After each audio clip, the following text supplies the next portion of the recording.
슬금슬금 오르는 아파트 전세 가율 전국 10개월 만에 최고라고 하고 있습니다. 자, 전세 가율이 올라가고 있다고 합니다.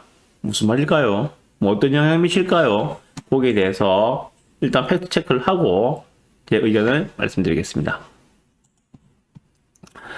자, 전세 가율이 무엇인가 하면은 아파트 매매가 대비 전세가의 비율이 전세 가율인데 이것이 다시 상승을 하고 있다고 합니다.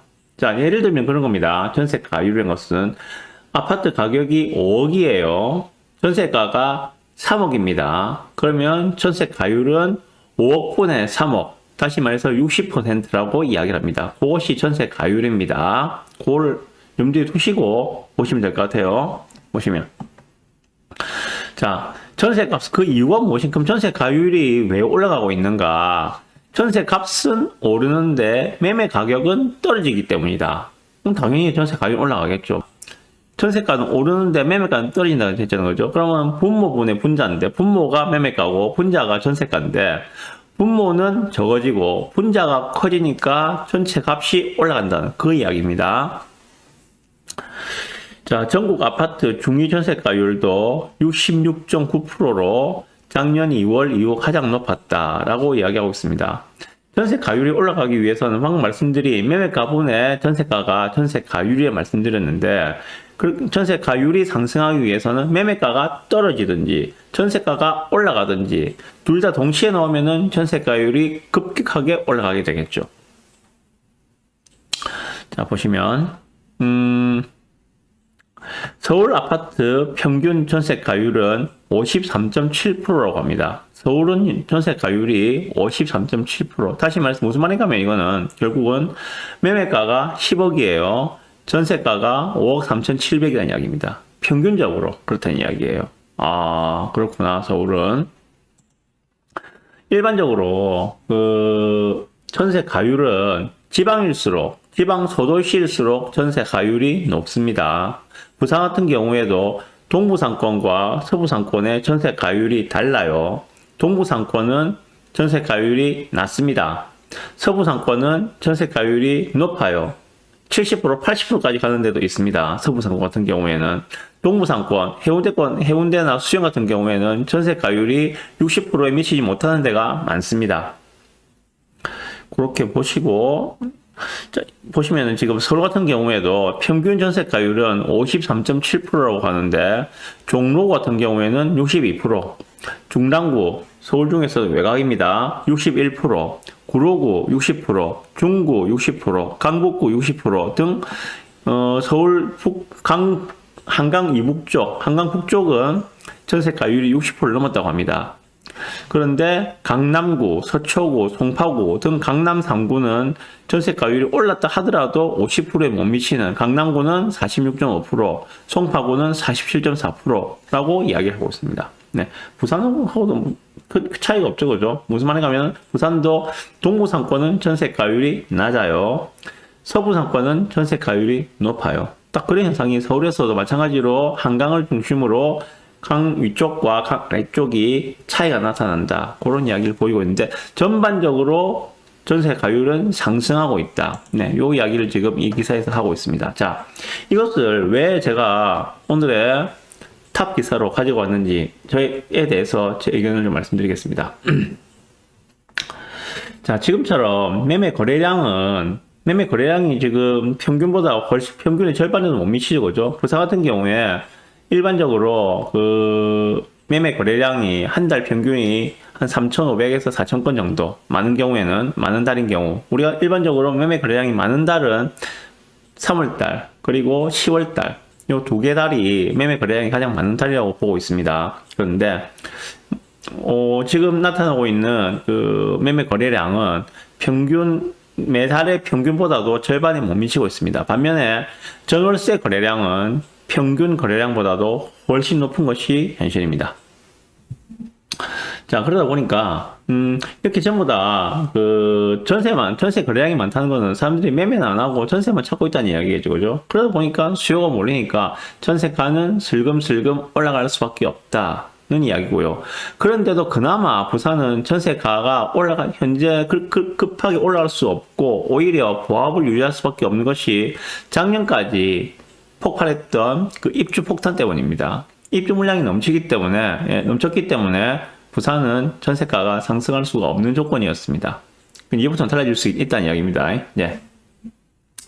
참고로 부산 같은 경우에는 전세가율이 부산 전체의 평균 전세가율은 61%입니다. 네, 제가 통계청에서 확인해 본 자료거든요. 부산 전체 전세가율은 61% 수준이라고 이야기합니다. 통상적으로 전세가율이 60%를 넘는 조건이 충족이 된다면은 그 뒤에 어떤 현상이 발생하는가? 전세가가 상승을 하면은 매매가 상승으로 이어지는 현상들이 나타났습니다. 부산은 예외 없이 그런 현상이 나타났고요. 서울도 마찬가지입니다. 전세 가율이 60%를 넘어서는 그 시즌부터는 전세가가 상승하면서 매매가도 같이 상승하는 모습을 보여왔던 것이 현재까지 데이터로 볼 수 있는 내용들입니다. 자, 그럼 여기서 짚고 넘어갈 게 그런 겁니다. 그럼 전세가가 오르는데 전세가에 영향을 미치는 것은 어떤 것이 있는가? 예, 전세가에 영향을 미치는 요인은 무엇인가? 두 가지입니다. 첫 번째, 말씀드렸듯이 입주 물량입니다. 전세가는 입주 물량에 바로바로 반응을 합니다. 예, 부산 같은 경우에는 특히 더 그래요. 입주 물량이 터져나가면은 전세가는 오를 수가 없습니다. 왜? 넘쳐나는 게 전세니까. 경험했잖아요. 작년도에. 23년도에 경험했지 않습니까? 3만 세대 가까운 입주 물량들이 퍼부어졌습니다. 특히나 23년도 하반기만 해도 18,000 가구의 입주 물량이 들어왔습니다. 전세가 박살이 났잖아요, 완전히. 그런 상황에서 무슨 전세가가 오르는 걸 기대할 수가 있겠습니까? 전세가에 영향을 미치는 가장 큰 요인은 바로 입주 물량입니다. 지금 부산 같은 경우에는 입주 물량이 어떤 건지 보시면은 지금 레이 카운티 입주 기한이 1월 말까지였거든요. 레이 카운티 연제구에 있는 4,400세대짜리 레이 카운티 입주장이 12월달, 1월달 두 달간 입주 기한이었습니다. 지금 2월달하고도 오늘 14일이니까 지금 이제 일단 공식적으로 레이 카운티의 입주 기간은 끝이 났습니다. 4,400세대짜리예요, 걔가. 그 다음에 백양산 롯데캐슬 얘가 입주 기간이 2월 말까지입니다. 1월, 2월 두 달간 입주 기간이거든요, 걔는. 그래서 지금 백양산 롯데캐슬도 2,200세대짜리 대단지잖아요, 그죠? 그래서 지금 12월, 1월, 2월 이 석 달간의 대단지로 볼 때 레이 카운티하고 백양산 롯데캐슬을 볼 수가 있는데 이 두 개만 합쳐도 거의 7,000세대 가까운 6,500세대 가까운 입주 물량들이었습니다. 자, 그럼 이제 백양산 롯데캐슬이 2월달까지가 입주 기간을 말씀드렸는데 통상적으로 입주 기간이 끝나고 두세 달 정도가 지나면은 입주장은 사실상 마무리된다고 보셔도 됩니다. 자, 그러면은 두세 달 정도가 더 지나면은 실제로는 한 4월달, 5월달 정도가 되겠죠. 그죠? 2월달까지가 입주 기간이니까 백양산 로케는 그러면은 3월달, 4월달, 한 5월달 정도 되면은 부산시의 대규모 입주장은 사실상 끝이 난다라고 보셔도 무방합니다. 네. 그러면은 올해 이제 남아있는 대규모 입주는 무엇이 있는가? 올해 부산에 있는 대규모 입주는 9월달부터 시작되는 온천 레미안 포레스티지 4,000세대짜리 얘가 하나 들어옵니다. 그리고 9월달에 들어오는 사구의 두산위브, 장림두산 얘가 1,600세대급. 그리고 12월달에 들어오는 부암 서희 스타일스 1,300세대급. 이게 다예요.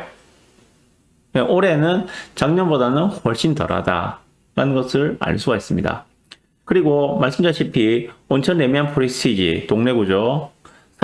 장림두산 사구죠. 그리고 부암 서희 부산 친구죠. 특정 지역에 몰려있지 않고 좀 뒤엄뒤엄 떨어져 있어요. 그래서 작년처럼 23년처럼 극심한 전세가 하락은 덜하지 않겠는가라는 생각이 듭니다. 그리고 본격적으로 이제 입주 물량 부족 구간으로 들어가는 첫 해가 바로 올해가 됩니다. 좀 뒤에도 나올 건데 올해 입주 물량은 부산 전체적으로 15,000세대급입니다. 내년, 내후년은 10,000세대급으로 줄어듭니다. 작년 23년도 한 해 입주 물량이 3만 세대였어요. 근데 올해는 그 절반으로 줄어듭니다. 입주 물량이 15,000세대. 내년과 내후년, 25년과 26년은 만세대로 더 줄어듭니다. 입주 물량 부족 기간의 첫 시작점이 바로 현재 지금이라고 보시면 됩니다. 많이 줄어. 사실상 24년 15,000, 25년 만, 26년 만, 토탈 3년 동안 합쳐서 35,000세대예요. 작년도 23년도에 공급된 물량, 입주 물량이 3만 세대였어요. 한 해에만. 작년이 얼마나 입주 물량 과다 구간이었는지, 그리고 앞으로 다가오는 3년이 얼마나 입주 물량 부족 구간인지 감이 오실 거라 생각이 듭니다. 그래서 말씀드린 전세가 영향을 미치는 가장 큰 요소, 첫 번째가 입주 물량이라고 말씀드렸는데, 자, 입주 물량의 공포로부터 이제는 슬슬 벗어나는 단계로 넘어가는 과정인 것 같다 하는 생각이 듭니다. 두 번째, 전세가 영향을 미치는 두 번째 요인은 대출금리입니다. 전세 대출금리. 지금 대부분 다 전세 대출을 받아서 전세를 들어가시잖아요. 그죠? 내 돈을 다 모아서 전세를 들어가는 분들도 있으시겠지만은, 전세 대출을 받아서 전세를 들어가는 분들이 훨씬 더 많을 겁니다. 자, 그러면은 전세 대출 금리가 왜 전세가에 영향을 미치는가? 전세 대출 금리가 월세보다 비싼 경우에는 당연히 전세로 가지 않고 월세로 가겠죠. 전세 대출 금리가 예를 들어서 뭐 7%, 8%다. 그런데 월세로 내는 비용이 저희 전월세 전환율이라고 이야기하는데 그게 5%라면은 당연히 전세로 가서 전세 대출을 내서 이자를 내는 게 아니라 월세를 가는 수요들이 훨씬 더 많아지겠죠. 그런 경우에는 전세가가 내려옵니다. 예. 크게 두 가지를 말씀드렸어요. 전세가에 영향을 미치는 것은 첫 번째 입주 물량, 두 번째 전세 대출 금리. 자, 그러면 현재 부산의 전월세 전환율은 6%라고 이야기하고 있습니다. 무슨 말인가 하면 1억짜리 전세를 월세로 환산했을 때 1년에 600만 원, 한 달에 50만 원이라고 보시면 됩니다. 그게 지금 현재 부산의 전월세 전환율이에요. 자, 그러면 바꿔서 얘기하면은 예를 들어서 내가 지금 3억짜리 전세다. 이걸 갖다가 월세로 환산을 하게 되면은 355, 150만 원이 월세라고 보시면 됩니다. 예, 현재는 그렇습니다. 그게 전월세 전환율인데, 그게 현재 6%입니다. 6%. 자, 그러면 현재 전세 대출 금리는 얼마인가? 전세 대출 금리는 4%예요. 자, 그러면은 당연히 지금 전세 대출 금리가 더 싸기 때문에 전월세 전환율 6%보다는 전세 대출 금리 4%가 훨씬 싸니까 월세를 선택하는 사람은 많지 않겠죠. 대부분 다 전세 대출 금리, 전세 대출 이용해서 전세를 더 선호를 하게 되겠죠. 무슨 말인가 하면은 전세 대출 금리가 5%, 6%를 넘어가지 않는 한에는 월세보다는 전세를 선택하는 수요가 훨씬 더 많을 것이다. 그래서 부산은 이제부터는 전세가의 상승이 나타날 수 있는 기반이 조성되었다. 이 말씀을 드리고 있는 겁니다. 첫 번째가 바로 전세 대출 금리가 4%에서 안정적으로 유지가 되고 있다는 점. 그리고 두 번째가 전세가에 가장 영향을 미치는 입주 물량이 이제부터는 급격하게 줄어드는 지금 바로 그 스타트 초입에 있다는 점. 그 두 가지 이유 때문에 앞으로는 전세가가 점점점 상승해서 여기 보시는 바와 같이 전세가율 상승으로 나타날 것이다. 라고 말씀을 드리고 싶고요. 그래서 부산은 이제 더 이상 전세가가 하락하기보다는 상승할 가능성이 크고, 적어도 내년부터는 전세가가 상승하는 것이 확연하게 눈으로 확인할 수 있을 것이다 라고 말씀을 드리고 싶습니다.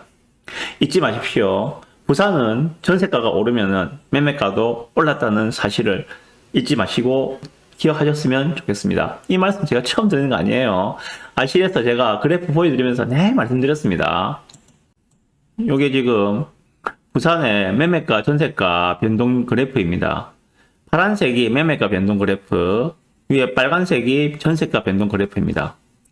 2006년부터 24년까지, 24년 2월까지 한 18년 정도의 그 자료를 다 모아서 아실에서 지금 나타낸 그래프입니다. 어떻습니까?